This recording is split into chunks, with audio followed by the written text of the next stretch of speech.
Hello my friends, my name is Maltanan and you're watching Making It Look Great number 5. First take a look at what we'll be creating today and take a close look.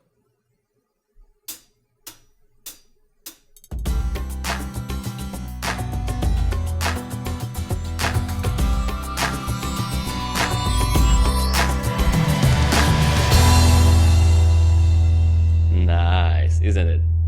Well, in this tutorial, instead of creating the graphics from scratch, I'm gonna break this movie down for you. The rules are pretty simple, but getting the exact same look would require a lot of trial and error, tweaking the settings of glows, colors, blurs, and such, so we're not gonna dive into that, but we're going to create this very roughly from scratch. But first, let's break it down. The first comp that I created is this sine wave comp that you see in here, and the appearance of it is driven from the music file. If we take a look at the effects palette, we're gonna see a whole bunch of effects, but to keep it simple, it's just a beam effect, as you can see in here, and then we've got some wave warp on top of it.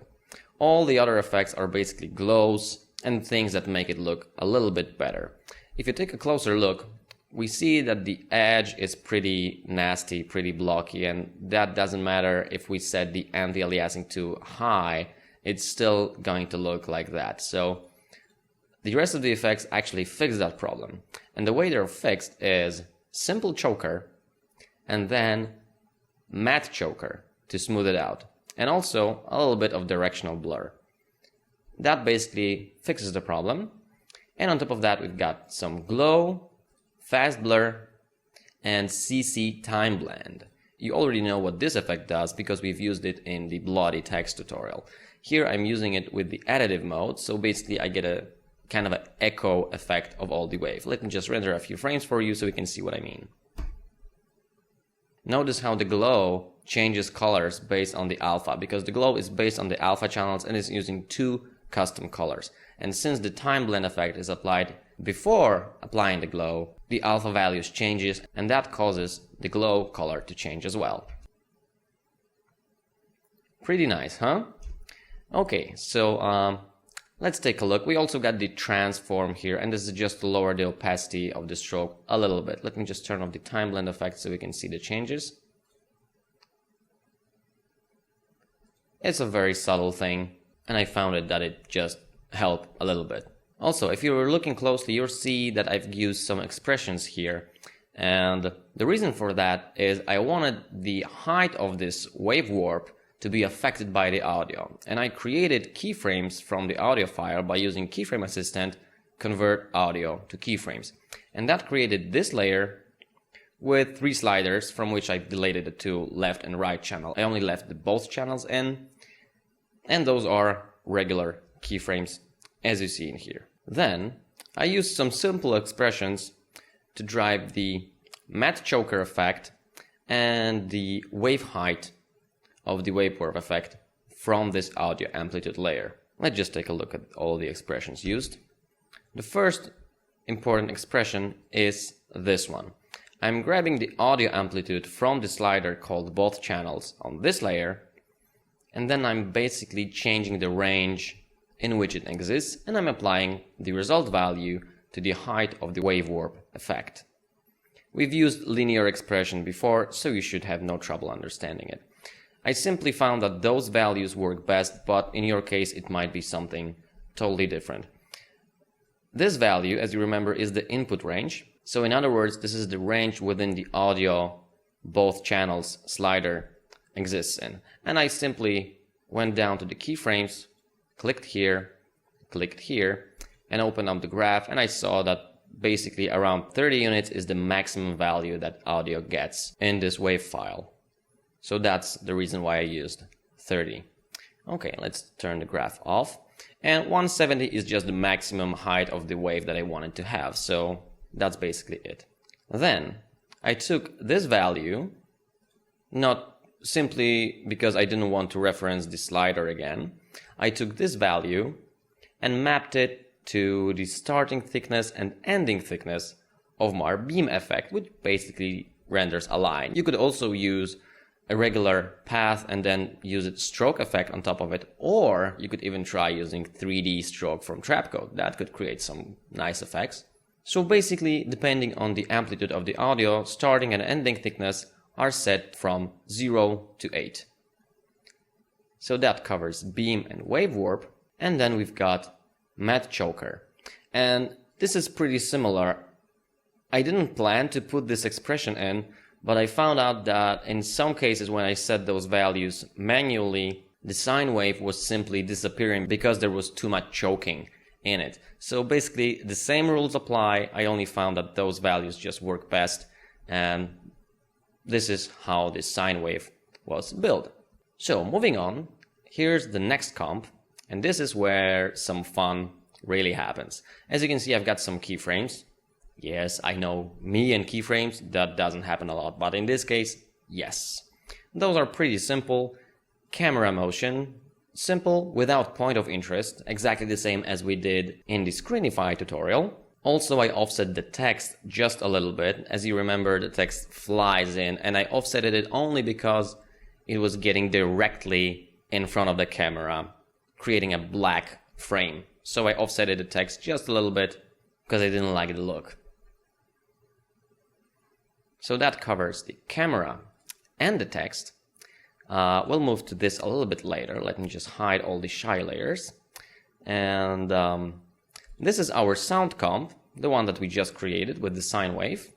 Let me just create some more room here.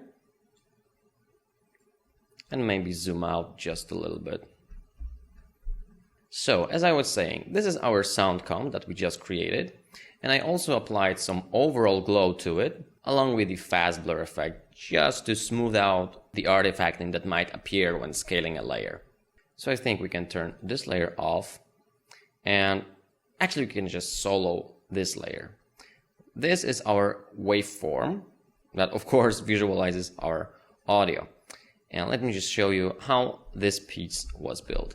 Let's just zoom in, and there's no secret in here. It's just the audio waveform effect. Instead of using this, you could actually use audio spectrum effect, which is similar but creates a little bit different effect. It also works with audio, have very similar settings, but the render result is a little bit different. So it's simply a matter of taste. Let's just twirl this down. On top of that, we've got mosaic effect. And the reason for that is, let me turn it off to show you. It doesn't seem to change much at this point, but if we would zoom in onto it, you would see that this looks a little bit too roundish, and I wanted this to be really blocky. So here comes the mosaic effect that fixes that a little bit.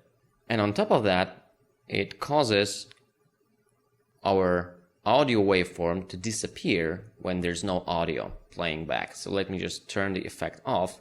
As you can see, at this point, we've got those little dots, which basically represents a flat line, meaning that there's no audio being played back. So I wanted to get rid of that. So that's the reason I applied mosaic effect on top of it. And just a simple glow to finalize the look. Just a small touch here. And that's it for the waveform. Next, we've got our grid, which is trapcode form, in fact, and this is when it gets really interesting. If you were paying attention, you would notice that this form grid actually lights up according to rhythm of the sound file. And this is something that I really liked. Take a look at this. Let me just render a few frames. As you can see, the dots light up and they get a little bit bigger. So let me just show you how I did that. The form setup is pretty basic, but the key here is to create layer maps that would affect the size and the color of our particles, of our form particles. So let's just go ahead and do that. Okay, so this is the point where I'm going to unhide my shy layers. So as you can see, I've got 3 shy layers. This is the one that we're not interested in yet. Those are the 2 that drive our grid layer, which is our form layer, in fact. So let's just go ahead and take a look at one of those. Let's go ahead and check color lights. Alt double click, and let's zoom out. As you can see, I've got the rhythm pre-comp in here, so we should obviously start with this. And this is a simple solid layer with some directional blur on it, and it simply moves up and down. Let me just turn off the adjustment layer for now so you can see what's happening here. It's just moving up and down, as you can see. Actually, it only moves upwards like that. And yes, I did create keyframes for this, but I also use an expression. The keyframes are pretty simple. I've put the audio file in here like that. Open up the waveform display. Scale it up just a little bit. Also zoom in so I could really match up with the audio. As you can see, the keyframes start before the audio is being played back, but that is because I wanted the layer to be in the center of the comp when the sound hits, and then move out of the frame. This keyframe is basically a duplicate of this keyframe, which was necessary for me to use loop out duration. Loop out duration is an expression that basically loops the keyframes that you have created. So, in other words, if I would delete this keyframe, this animation would be repeated immediately, and I needed a pause to match the rhythm, obviously.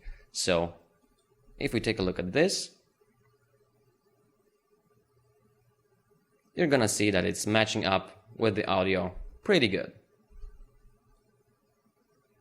As you can see, it's in the middle of the comp, and we're just starting to play back the audio here. And here's another beat, and here's another beat, and so on and so forth. So this is how the rhythm comp was created, and on top of that, I've got some CC time blend effect as well to create a nice trail that fades out. So this is the rhythm pre-comp, which was then used to create colors and size of the particles on the form layer. So let's just go ahead and look at those. Here we've got our rhythm. Oh, I forgot to delete the audio layer from here. We don't need it. Okay, you'll also notice that I've got the linear wipe, and this is because I wanted the layer to be transparent before the first beat. So again, this is where the audio starts playing back. And there's no mystery here. If I turn off the rhythm layer, you'll find out that this is simply ramp effect along with the colorama and the linear wipe, which I just explained. If I'm going to turn those off, you'll see that this is just a regular ramp with default settings, colorama on top of that, with some custom gradient, and linear wipe to basically just fade it in like that. Pretty simple. And we've got the rhythm on top of that, which changes the color of our particles. We could even change the blending mode to add, but I don't know if that would do any good. No, I don't like it. Okay, let's go back to normal, and that should be just fine. Okay, so that is color lights. Keep this in mind because we're going to jump right into size, which is very similar, but the difference is that we've got a dark gray solid in here. As you remember from the form phase tutorial, we can drive all sorts of parameters of the form particles based on the grayscale layer. So this is exactly what I'm doing in here. I've got a dark gray solid in here, which is a little bit darker than the neutral gray, as you can see. And this is because I wanted the particles to be fairly small and then scale up very rapidly to like more than half of their size. So this is the reason why I'm using a color a little bit darker than the neutral gray. And then, simply enough, I'm putting the rhythm comp, and that introduces some whites, which basically mean scale up the layer. So that's it. Now let's take a look at the form setup. So let's just go back to this comp and open up our form. So size in X, Y, and Z. Just basically set it up however you like. This changes the density of the dots and such, so there's no mystery in here. Let's just close this down and close the particles down as well. And we're mostly interested in layer maps. As you can see, I've got color lights and size pre-comps inside this composition, so that means I can actually use them. So for color and alpha, I used color lights, and the functionality is set to RGBA, which means take the color and the alpha channel and apply it to the particles. I'm mapping it over X and Z coordinates because I wanted the light go from far away to in front of the camera and even behind the camera actually. So this is mapping over. If you're going to change this to X and Y, it's going to go across the particles from left to right. But we don't want to do that. We want to keep it at X and Z. That's fine. And then we've got the size layer map, which is of course our size layer. And also I'm mapping it over X and Z axes. And that is basically our form setup. So let's just twirl it down. On top of it, we've got some glow. Glows really make up this whole motion project look really good. So a lot of glows and a lot of blurs in it. Okay, let's take a look what else we've got here. And we've got a particle layer, which is basically a custom particle used with the particular layer, which is this end particle burst that you remember from the rendered file that I showed you. This is it. So let's just take a look how this particle looks like. This is simply two instances of the circle. I could probably even use one with some edge settings, but I was just playing around and this is the final result. Maybe not the most optimal, but still, it works. And on top of that, I've got Colorama. And the whole trick with this comp and this expression is to make each frame a different color from our Colorama gradient. As you can see, here's our green, here's magenta, and here's this light blue, and then green again. So I just basically set up a gradient however I like. I turned off interpolate palette. I probably could leave this on, but it really makes it clearer. And to make this expression work, you simply need to make your comp as long in frames as many colors you've got on your gradient. So 3 colors, meaning 3 frames. 1, 2, 3. And since you can't have a comp that has 0 frames in it, you start counting from 1. So 1, 2, and 3. So in the end, you end up with the 4 frames long comp for 3 colors. So right now, as you can see, when I'm scrubbing the timeline, I'm always getting one of the colors, and I actually get them in this order: green, magenta, and blue, and then green again. So this is how this particle is built. And the most cool thing about it is that I can add another color. Let's just add another color in here. Let's make it orange. And I just have to increase the length of the comp by 1 frame, since I added 1 color. And now I'm going to have green, orange, magenta, blue, and green again. Isn't that cool? Okay, so let's just go back to our end particle burst and take a look at the settings. The settings are driven from the fireworks preset actually, so I didn't really do much work here other than changing the particle type to custom and setting the time sampling to random still frame. And that's basically it. And the last thing to do was to add the bloom effect, which is created on this adjustment layer. I could have done it differently, but I didn't actually know what I was looking for. Maybe I wanted to blur it along with the blooming effect, so I created an adjustment layer. So I've put the circle on top of it and set the blending mode to normal and basically created some keyframes for scaling up the circle. And that's basically it. And this is the point when we can close this down, put it in our final comp, trim it down when the comp is totally white, and then switch over to our 2 last layers, which is basically my company's logo, and a circle effect with a fair amount of feather and keyframes on the radius. And that's basically it.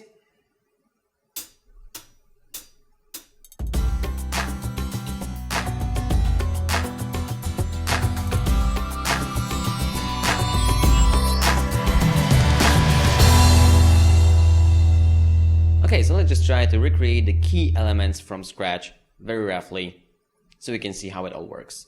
Maybe just go to the project and maybe move all the comps to my original folder. And just move it here just in case we need to reference it back. And let's go ahead and create a new comp, 600 by 300 in this case, and we can make it fairly long, maybe 30 seconds. Our WAV file is a little bit shorter, it's about 18 or 20, but we want to make it a little bit longer just in case. So let me just move the music here and sine wave. Okay, let's go ahead, create a new solid layer, whatever the color, make comp size just to make sure, and let's apply beam effect. We need to set it up so that the length is set to 100%, time to 50. This is basically an offset, so you can change the length of the beam, so we can leave it at 50. And we want to make sure that the start and ending point are always at the beginning and at the end of the comp. So we can do that by simply putting the values here, 0 and 600 in this case. Or if you want to make it really reusable, you want to use an expression here, and the expression might look something like this. 0, and since we want to have the beam in the middle of the comp, we gotta use this comp height divided by 2, and we can copy this expression, and I'll click here, paste it in here, and instead of using 0 and instead of using 600, of course, we can use this comp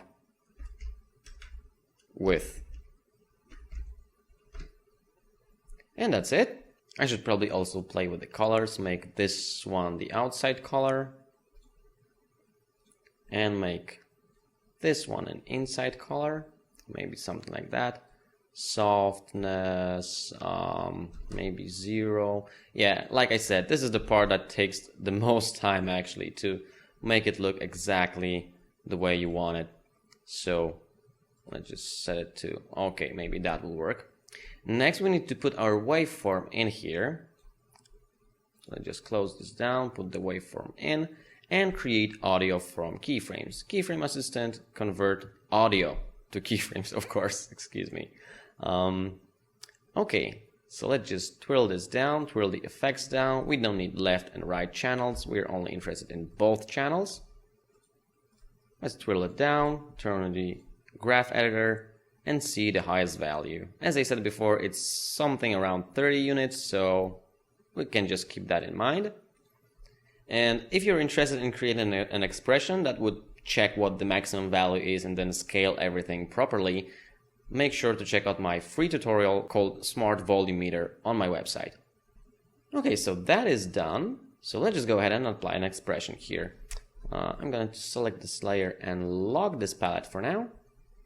And go to Start Thickness and create a new variable called amp equals this slider.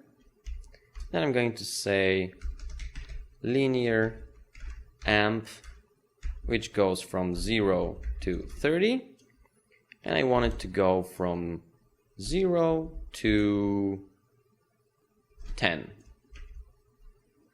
And that's it. And I want the ending thickness to be exactly the same as the starting thickness. So instead of repeating this expression, I'm only going to link to this parameter, simply by doing this. And let's see how this works. As you can see, it starts to show up here. Very good. Very good. Okay. The music gets louder. the beam gets thicker. That's exactly what we wanted to have. So we can unlock this palette and let's just call it sine, and we can apply wave warp on top of it. Nice. Let's just find some nice place in time. Something like this. Wave width. We can pump it up pretty high. We probably want to make it a little bit more than the actual width of the comp, or maybe a little bit less. Our comp is 600 pixels wide, so let's make it 400. Okay, that looks nice. And the height, this is the parameter that we want to change according to our audio amplitude. So let's just go ahead and do that. Let's see what is the maximum value that we're interested in. I think something around 90 is just right. Correct? I think I like this. Okay, so let's just go ahead, log this palette for now again, go to design, wave warp, wave height, and now we can link it again. So amp equals this slider, and then we're going to use the linear expression again. We're changing the amp value, which exists within the range of 0 to 30, and we want to go from 0 to, what was the value? 90. Okay, let's see if that helps. Okay, pretty good. So as you can see, I told you that this is the basic setup and everything else is just tweaking up the look. So let's tweak up the look. We gotta get rid of those nasty edges here, so we're going to use simple choker, extend it just a little bit, check if it does something wrong when there's no audio. No, it actually doesn't. The line is gone. That's good. And that's obvious because the beam effect thickness is based on the audio amplitude as well. So, okay, that's fine. And on top of that, we want to use some matte choker.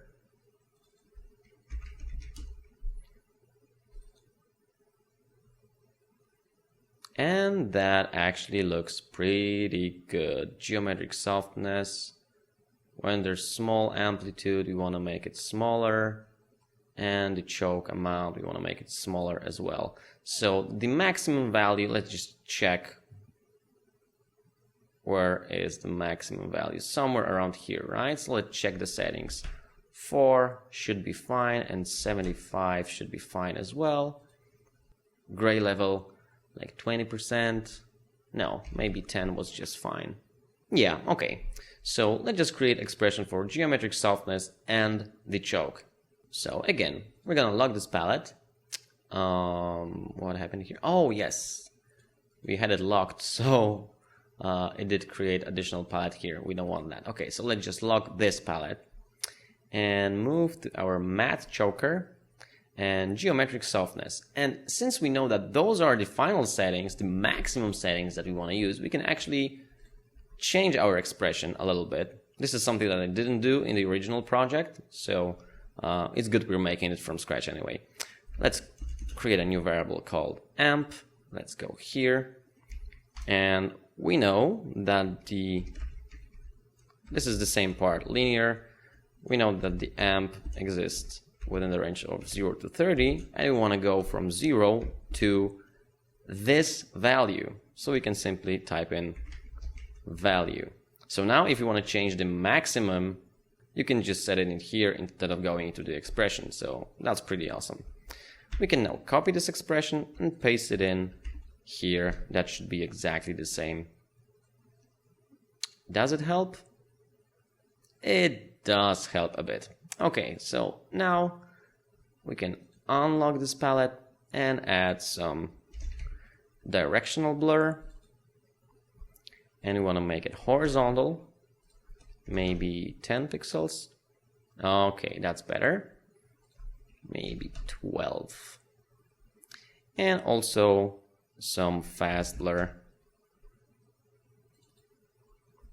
Repeat edge pixels and make it maybe 4. or something like that. Maybe a little bit less too. Okay. That should be good enough. And the last thing is to apply CC time blend with the additive mode set to maybe 50%. Let's see how that works. Okay, works pretty well. And to finish it up, glow. We're not going to tweak the settings that much because, as I said, that would take a lot of time to actually make it work. We gotta clear the cache for the time blend effect, and let's just see how it works. Okay, more or less the same look. That's fine. There is one thing that we can try to adjust, actually. If you remember the music, there were some clapping sound in it that basically made up the rhythm, the beat of the whole piece. So I'm thinking maybe we should make the sine wave height really pop up when the clapping sound appears. And we can do that in several ways. In this case, I do have the original music and all the tracks. And by the way, the music was made especially for this tutorial by my friend who's working with me and providing me with music for my projects. His name is Piotr Musiał, or Peter, actually, Peter Musiał. Make sure to check out his website to get some music for your own projects. So I can move to Audition and basically import the music and the clapping sound and go to multi-track view, and now I can put the music in and put the clapping sound in and then just simply line them up. Here's where the clapping appears, and I can turn on the looping properties here. If you're unfamiliar with Audition and looping properties and working in multi-track view, I also recommend you checking out the free tutorial on my website called Loops and Beats. So we're going to enable the looping, simple looping, no gaps in this case, because I know this is actually a sample that has the exact length. So I can just stretch it across like that.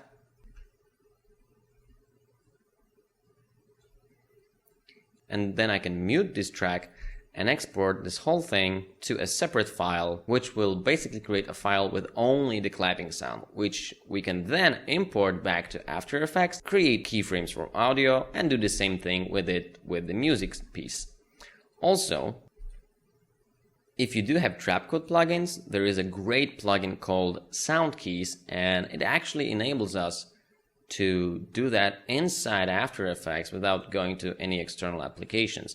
And by the way, Audition is PC only application, but you can do the same thing using any other professional audio software like Soundtrack Pro for a Mac, and even in Soundboost CS4, I believe it has some multi-track options at this point.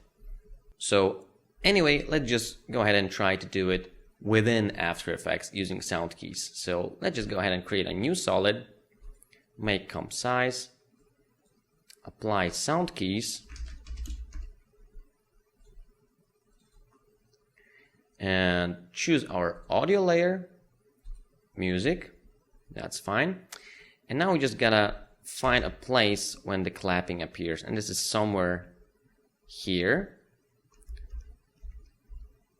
I remember how the waveform looks, so this is exactly where the clapping appears. So we can just go ahead forward in time and see how the spectrum changes when the clapping appears. Okay, here's our clap right here. See, it pops up, and it should also pop up when we reach like this region in here. Let's just wait and see if it does that. Okay, correct. See, it goes within the rhythm. Very good. So we can use that to actually alter the height of our sine wave. So let's just go ahead and do that. Let's go to the sound keys, select the range corner, and we want to set it up somewhere in here. And this corner, we want to set it up in here. And as you can see, we've got only one output, and the output is going from 0 to 100, which is fine in this case. And if we're going to scrub the timeline or just render it out, you see that it does increase whenever the clap appears. So that's really good. That's really good. That's exactly what we need. So let's just use this output value here. So to confirm the changes, we need to click the apply button in here, and this actually creates keyframes, very similar to convert audio to keyframes, which is built into After Effects. Okay, the keyframes are here. So let's just go ahead and see. Output 1. Everything looks nice. Okay, very good. Very good. So now, since we've got all the expressions set up already, we don't want to change anything in here, right? And we do remember that all the parameters are driven from this single layer, so we can modify the slider value with an expression and it will affect everything else. So that's pretty nice. Let's just alt click here and say that we want it to be whatever the value it has plus our output in here. And we can confirm the changes and see if it works. Let's turn off the sound keys layer and see how it works. Okay, I think that's a little bit too much, and this is probably because we now changed the range within this value exists, and we were assuming that it never reaches the value higher than 30. So let's just go ahead and maybe change these keyframes a little bit. We know that the output range is from 0 to 100 because that is the settings that we use in sound keys. So let's just go ahead and make this linear value. So we're referencing this value actually. And we set it that it goes from 0 to 100, and let's change it to, from 0 to 15.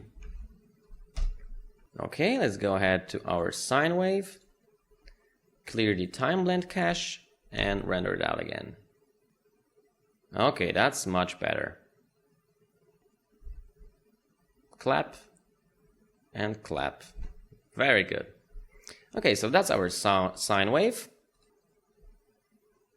So let's just go ahead and create our music visualizer composition. So let's just call this music.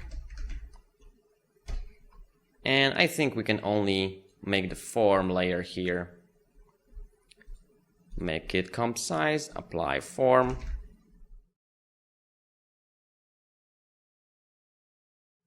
Change the settings.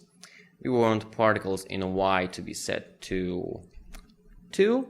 So we only have the top and the bottom. You want the size to be fairly big, something like that. And size in Z, yes, we want to extend that, and particles in Z, we want to extend that as well. And the further you push the value, the denser dots get. As you can see, particles in X, we can also make it pretty dense, like in here. And now the only thing left to do is to create our layer maps. So let's just go ahead and do that. New comp, and first let's create the rhythm. So I just put the music back here again, create new solid, let's scale it down like that. Let's take a look at the music.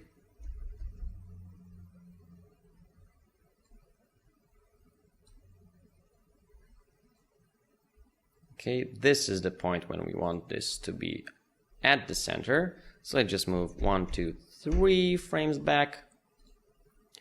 Set a position keyframe here. And 1, 2, 3, and 1, 2, 3. And move it all the way up.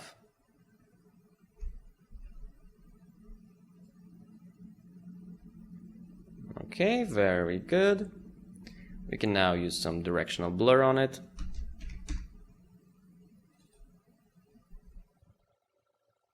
Like that.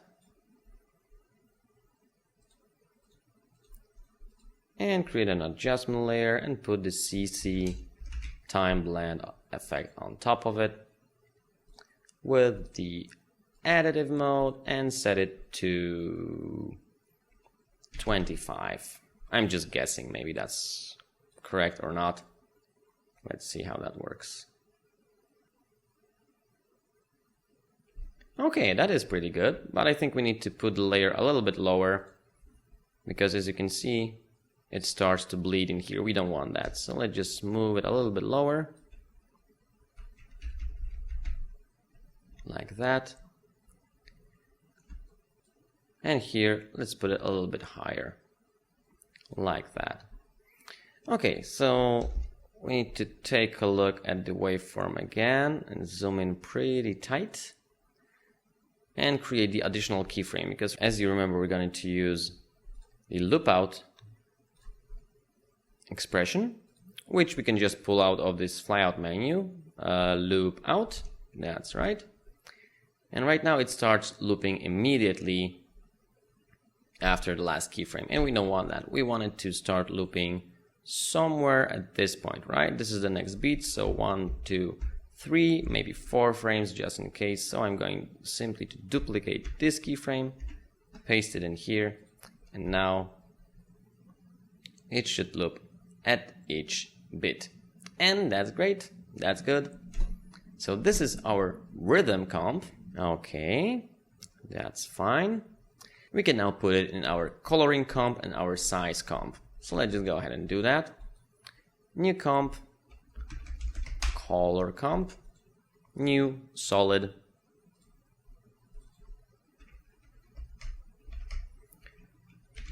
ramp, like that,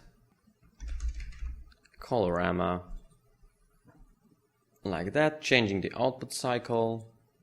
Let's get rid of this color, this, and maybe make this a little bit darker blue, like something like that.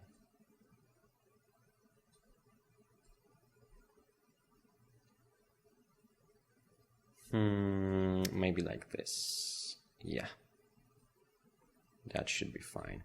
And I think I want to reverse it. I want to make this one black. Oh, sorry. White. And this one black. Okay, that's great. Then we can put our color comp in like that, turn it off, and go to our form settings, layer maps, color, RGBA across X and Z. That's fine. If you look closely, we've got those little dots in here, and they should light up according to the music. Yep, everything works. It doesn't look exactly the same, but again, this is just a matter of trial and error, checking the speed, tweaking the settings of CC time blend, and all the different settings that really make up this look. So, okay, the last thing is to actually make this sizing comp. So let's just create a new comp, size comp, create a new gray solid, which is going to be a little bit darker than usual. So something like this. Put the rhythm comp on top of it. And that should be it, basically. So let's just go back to our music, put our size comp in, turn it off again, go to the form settings, and go to size comp, map over X and Z. And now, as you can see, the particles are almost invisible. Like you can see very, very tiny semi-transparent pixels. So to fix that, we can actually pump up the size of the particle pretty high, like 3 points. So that makes them a little bit visible, but when the rhythm comp lights them up in the size comp here, they're gonna really pop up because this is 3 points.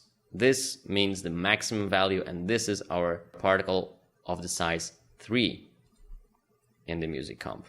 So, see? And just go ahead and see how that looks. Okay, it looks pretty nice. So the only thing I have to do is add the text, put our sine waveform, and that's it.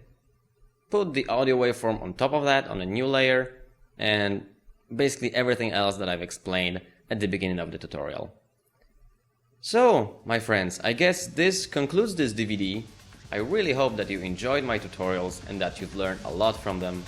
Make sure to visit me on my website, give me a call on my hotline, drop me a line in the email, and basically stay in touch. My best wishes to you all. Happy After Effecting.